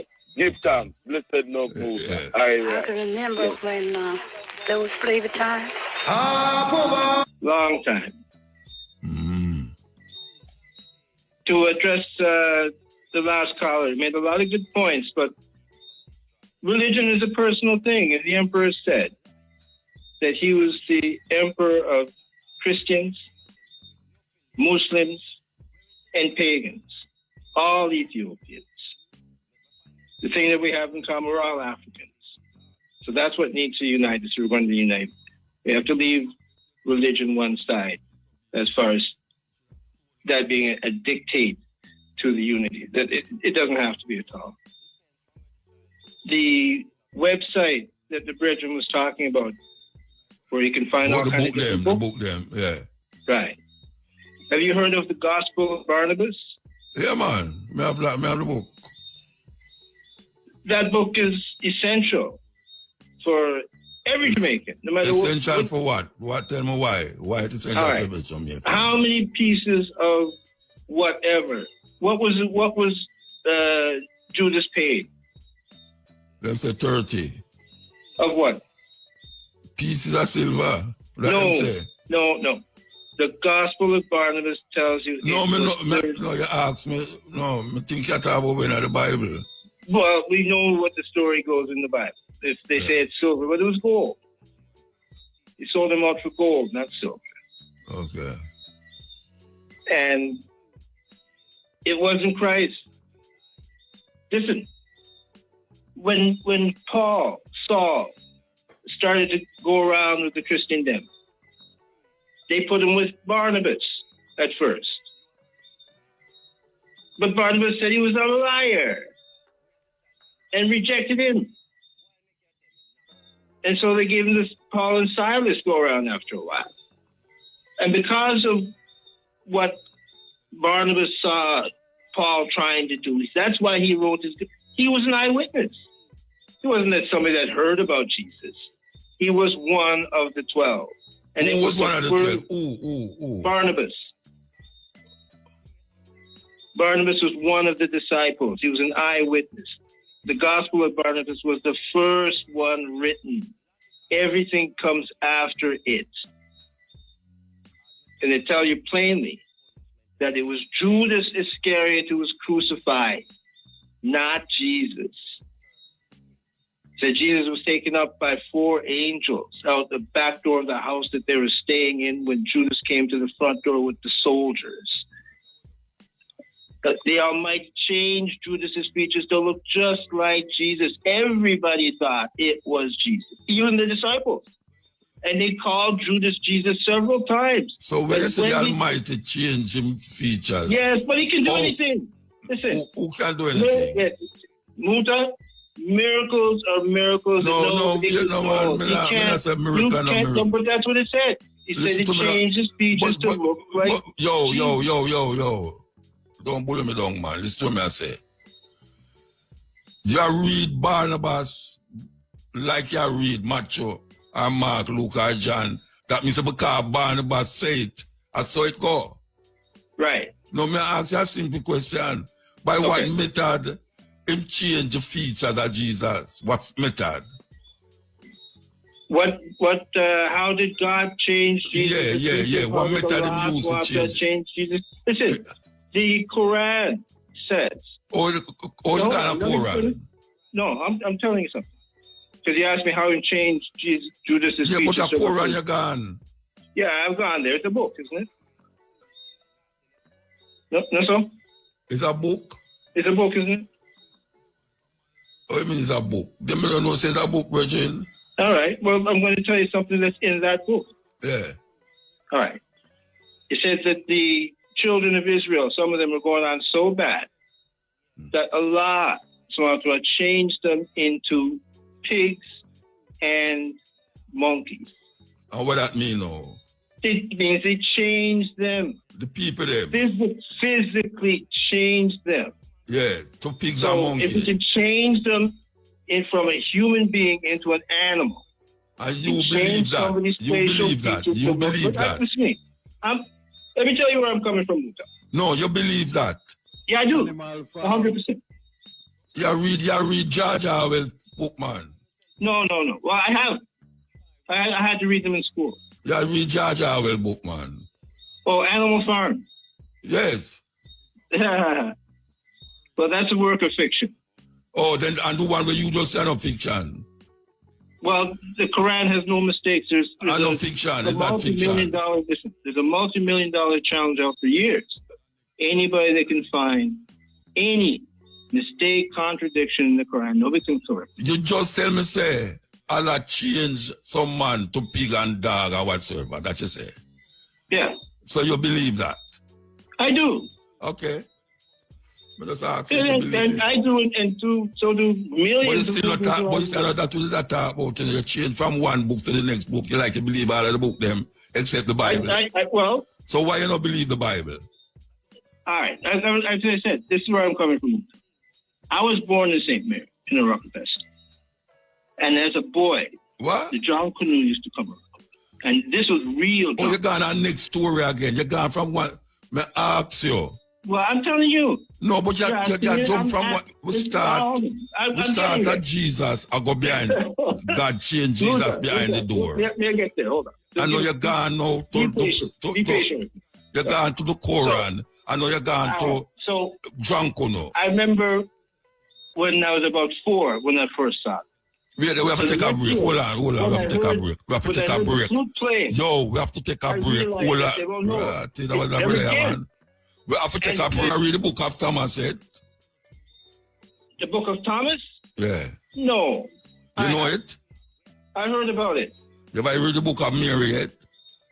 Listen, I've read a book that have all Mary. of the Bible. So you ever read the Maccabees? You ever read the Maccabees? Compilation, I've read a whole bunch. You ever read the Maccabees yet? Yes, I have. You read it? Yeah, man. Okay.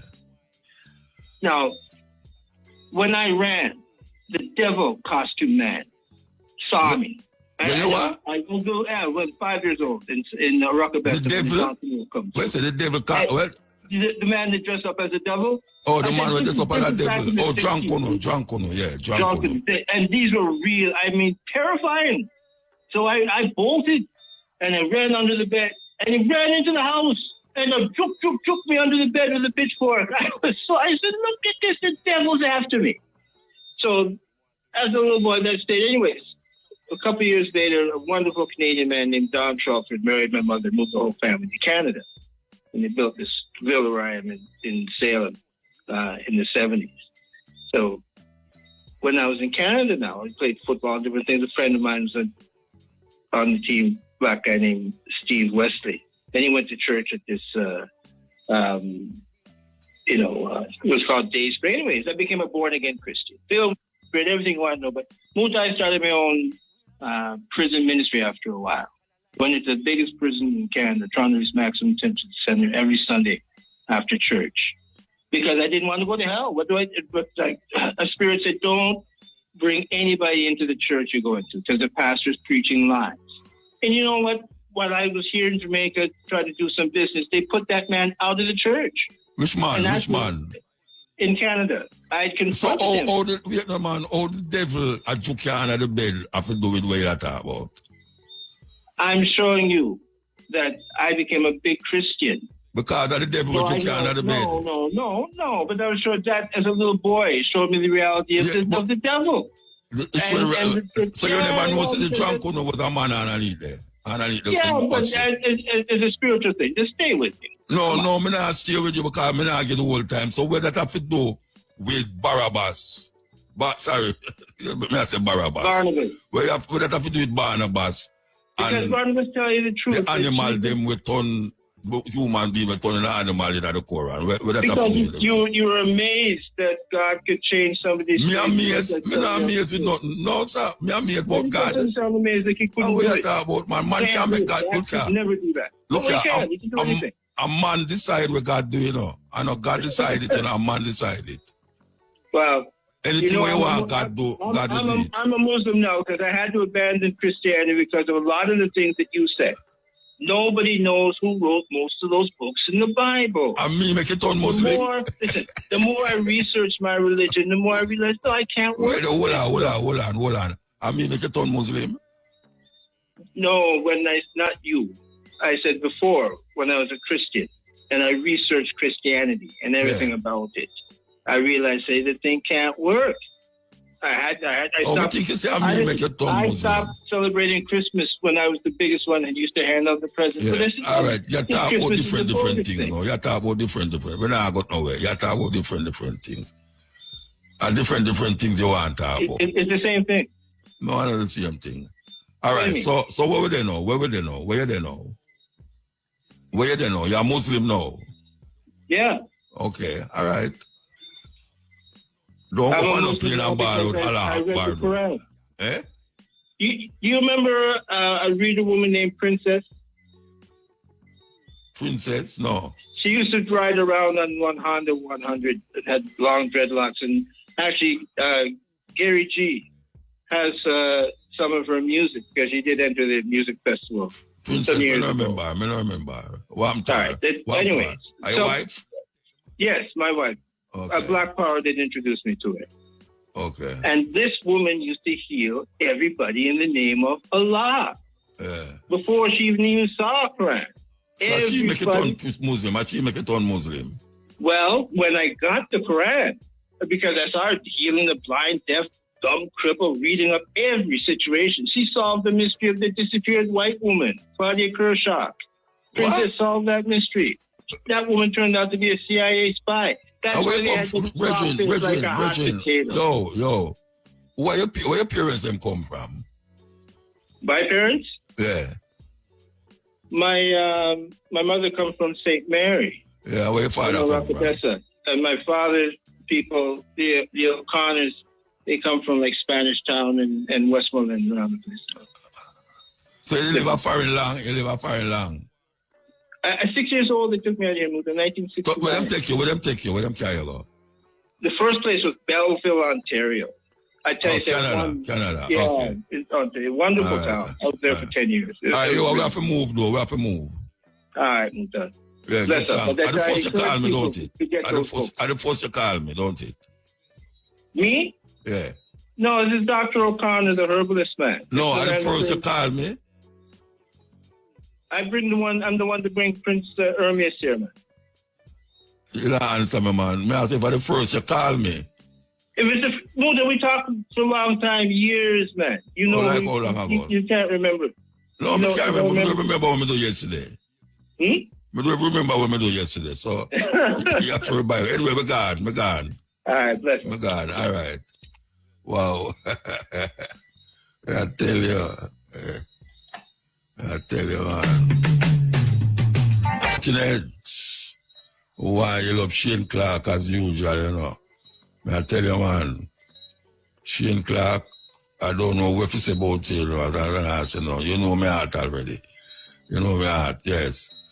All right, so we'll take a break and come forward. Last break. Down Sound Entertainment presents. Hell? Yes, Mota. Yes, Mota. Yeah. Yeah, man. Yeah, the program so entertaining. It's like you never know where I want to call with, you know? Yeah, that's true, man. But it's good. We see why it did so long, Mota, you know? Mm-hmm. But what we call it tonight, it's kind of more, you know, we want to provide some analysis for the world we live in today and what's going on in the media, okay. You know? Yeah. I want to introduce a concept before we even get into it. And we call it symptomatic thinking. Right? And we have to facilitate a program in Ireland. What it basically means is that we have to dot all the dots and make everything make sense. It's like not just believe things symbolically, but symptomatic things. And this is what we're going to know. When we look at what's going on in the world, Muta, starting with the whole Iraq and the war that's going on, what we are seeing is a systematic degrading of every other nation and country in the world in order to make one country great. Yeah. You know, either via tariff, missile, you know, insertion. It is so clear. I think it is just very irresponsible to believe that this generation is going to go on with the public narrative. And that is why we have to be very sharp on program like IRFM. We have to just get right to the point and train the people to see what's going on. Right. Just listen to what the leaders say and do not have no belief about it. They tell you straight. Yeah. In the case, yeah. In the case of Iran, they said we are giving a deadline. I'm familiar a little bit with negotiations. I know it works. And once you set a deadline, who you said? Them say? What you say? Them say them are giving we who? The US set a deadline. No, what I said them say them are giving we a deadline. Well, when we say I don't even remember saying that. Yeah, so, Iran. What they say, right? All right. Maybe never you're right. Right. So maybe never say that. So what I'm saying is this: they gave Iran a deadline and said 60 days. Meaning, if we don't get to a deal by 60 days, then all hell is going to break loose. And before the 60 days, they attack them. Netanyahu. Yes. Within negotiations, you see? And that is such, you know. So when you look at it and you set a deadline, so it means no. If once you put the nuclear issue and say no nuclear enrichment, I don't want the audience to believe nuclear enrichment means that nuclear bomb, right? It means electricity, it means power, it can mean many things. Power. So once you tell a developing country you cannot refine energy, it is basically putting the lid on development. And that automatically would have been rejected by the current regime. You know, I'm a Jamaican, be clear. But my concern in it is that we can't live in a unipolar world, and the current multipolar system is not strong enough to guarantee. You know, if he say Iran a try to build a nuclear bomb. Yeah, I don't believe so. I believe they can be forced to get to that point, but this is why it would be difficult. The Ayatollah sensible answer. Right? The Ayatollah put out a fatwa and said no nuclear bomb. So I believe what they did was they enriched to a degree to create leverage. In case. Not necessarily in case, but to create leverage, because otherwise, how are you going to bring the U.S. to the table? You want to remove the sanctions, right? So I think they did that to create leverage, but they never expect the response would be this. From Israel, Because, we're totally surprised they have no air defense system with all of the tough talking. You know, with no air defense system functionable. So once they rule the skies, they're gonna complete the mission in terms of removing all of the threats to themselves. So we might see a couple more years of this action unless some politics come into place. You know, so we kind of just provide a kind of analysis on it, not isolated, but all over the world, what's going on. Russia is being downgraded. Iran is being downgraded. Tariff is seeking to downgrade China, right? So when you have that downgrade... No, the tariff now downgrade China, you know, the tariff now downgrade China at all. well, we will see. It's no, man, the tariff now downgrade China. I tell you that. Well, you feel the tariff go downgrade China. You feel the tariff go downgrade China, right? I mean, a downgrade can mean you make 5% in your GDP last year. I know you make 3. You know that is a downgrade. You know, and that, when we say downgrade, when we say downgrade, you know, it's like where the deaf once you're going to go suffer now because of Donald Trump. I'm not telling you, say America are more suffer right now under the tariff than China. I don't underestimate United States leverage, you know? No, I underestimate it because the chat and lie whether they tell. I feel say, anyhow, the tariff go on and go on and go on, America going to feel it more because that Uncle China going to move away from him. Canada, Mexico, India, all of them. And China can't have them people there, which is not them I don't know. Them a move them things them to China side of the world now. And don't bother with, and even Canada a move toward China in terms of moving them island and them something to China. There's nowhere China go bow to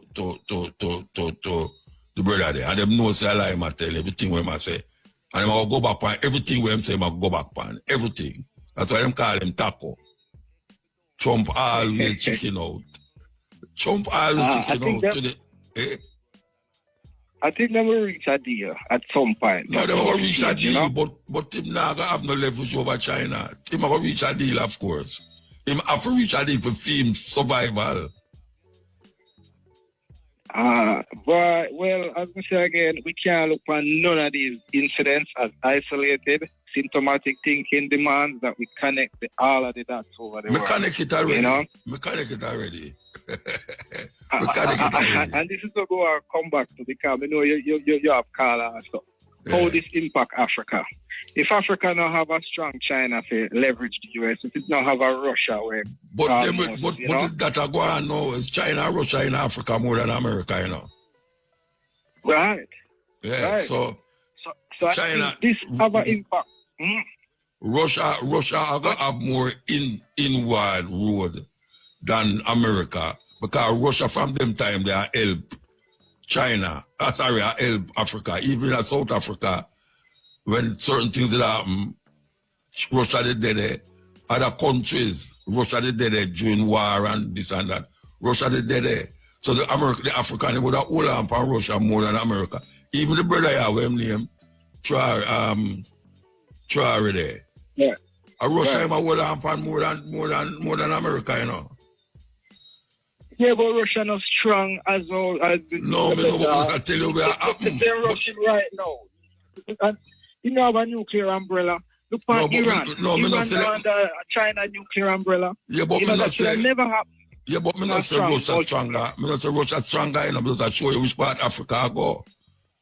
Me I tell you, me never say Russia stronger. Because I say the African them right now would have more go deal with the link between China, Russia, India, South Africa and Brazil. Because Brazil a big market for them too, you know. Brazil a very big market. But when people can bomb you, you can't do nothing about it. Oh, you develop. It's like I don't go bomb in war. I don't go bomb in war. I don't go bomb in war. I don't go bomb in war. I know the man with the biggest dick, I know him have the greatest sex, you know. Big. I know too because I think bigger. I know the man with the biggest mouth are the baddest man, you know.